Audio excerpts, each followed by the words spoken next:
My name is John Archer.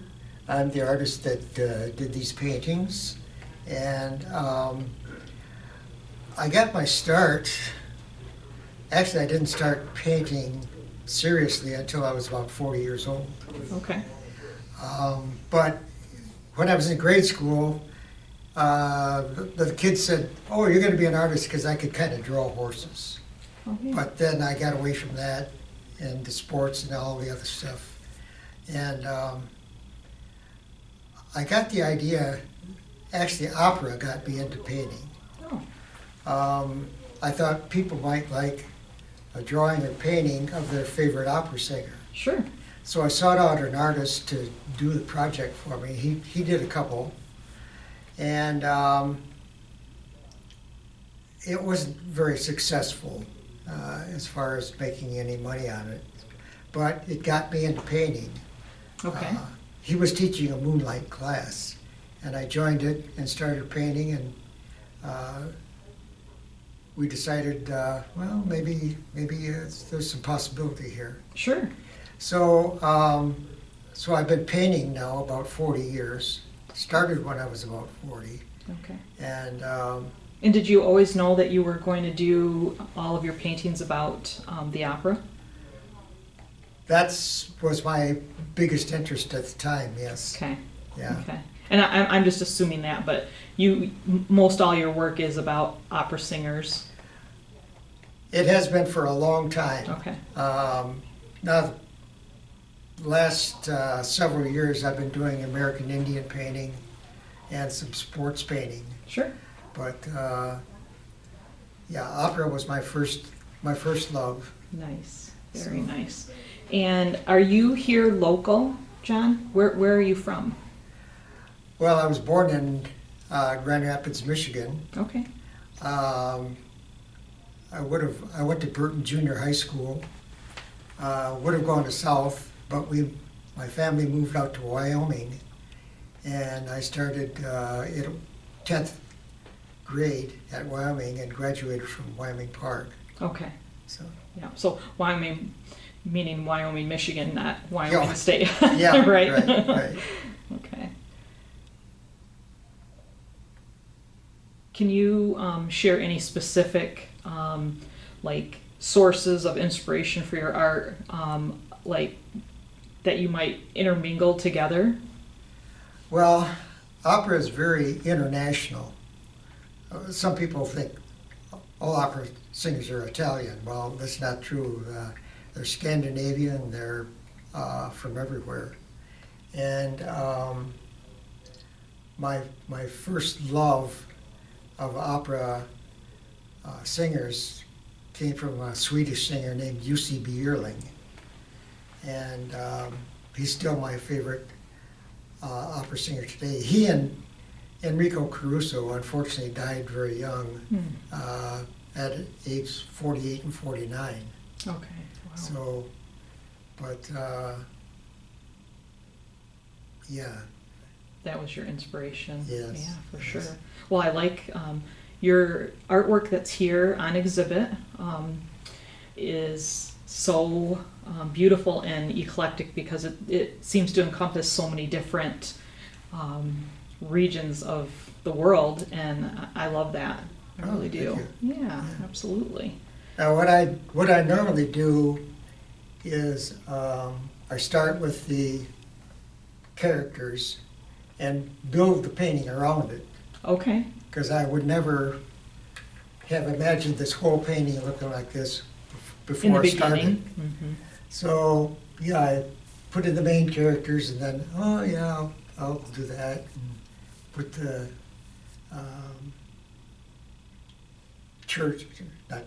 whatever it is, pagoda. Mm-hmm. And that's generally the way I work. Okay. Is I start out with characters and build around them. Sure. Are there any particular techniques or tools that you enjoy using in your art? Oh,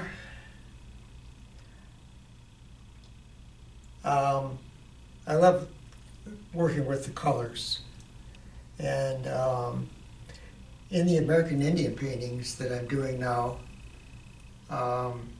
one thing that's neat is with all the beads and the Indian costumes, you can work in primary colors, Yes. and that's kind of fun. Yeah, absolutely. And do you do a little research on whatever it is that you're looking at before you start painting?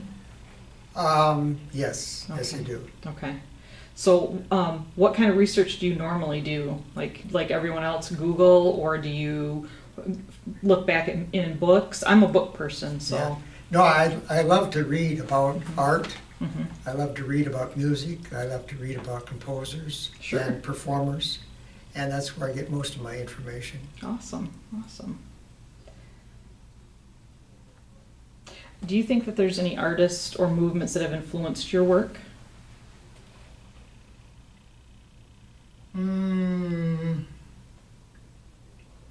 Yeah, I belong to a artist club Hmm. in which they kind of, some people kind of put down Oh, realism.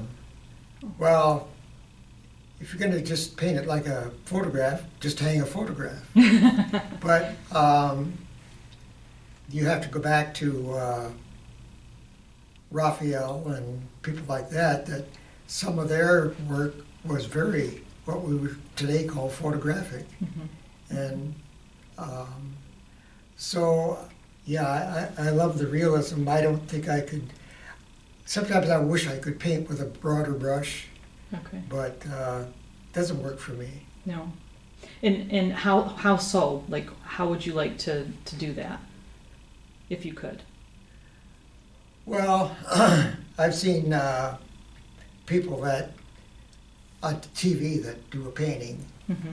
and you know they use a broad brush for nature and whatnot. Oh, you mean literally?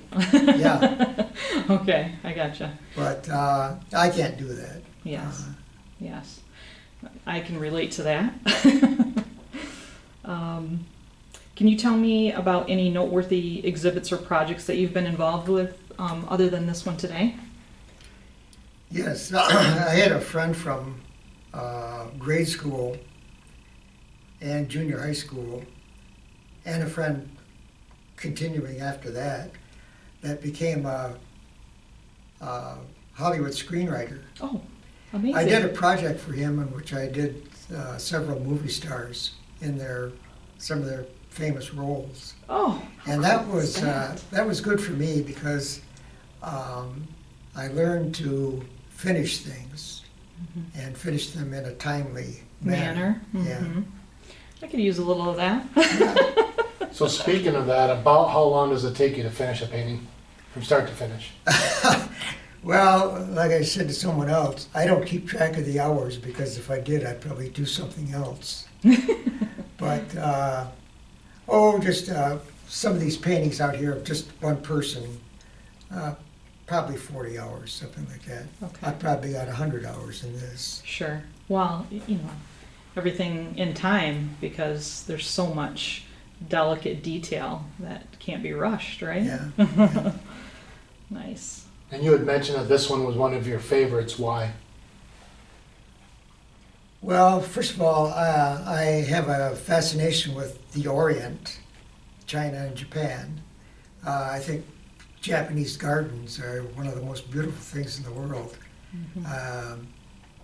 If you look at Japanese gardens and compare them to, say, the gardens at Versailles, the gardens at Versailles are beautiful, but they are man-made and they look man-made. They're straight lines and right angles. Sure. Where the Japanese, not all of them, but many of them, look like they just happened and they've been that way for 1,000 years. Right. And so that was one of the things that inspired me about painting this, especially her costume. So, It's very beautiful. thank you. Yes. What do you hope that viewers will take away from your paintings? Well, maybe an appreciation of opera. Absolutely. And one thing I wonder is with today's computer world where you get instant answers, I wonder if young artists will have the patience to do something like that. Or if I've known artists that say, oh, I never spend more than an hour on a painting. Well, an hour, I'm just getting warmed up, Right. you know, so. Right. Yeah, that just goes back to what we were talking about earlier. I mean, it takes time, Yeah. to develop, your painting and your subject and everything. So. And I just wonder if young people today will have the patience to do that. I think that's a really good point. We were just talking about the other day how everyone wants to be like Michael Jordan in a week, instead of realizing they have to put the work in to be able to produce, skills like that. Yeah. So thank you so much for letting us talk to you about this. Oh, it's my pleasure. Yeah. Thank you. Yeah, you're welcome.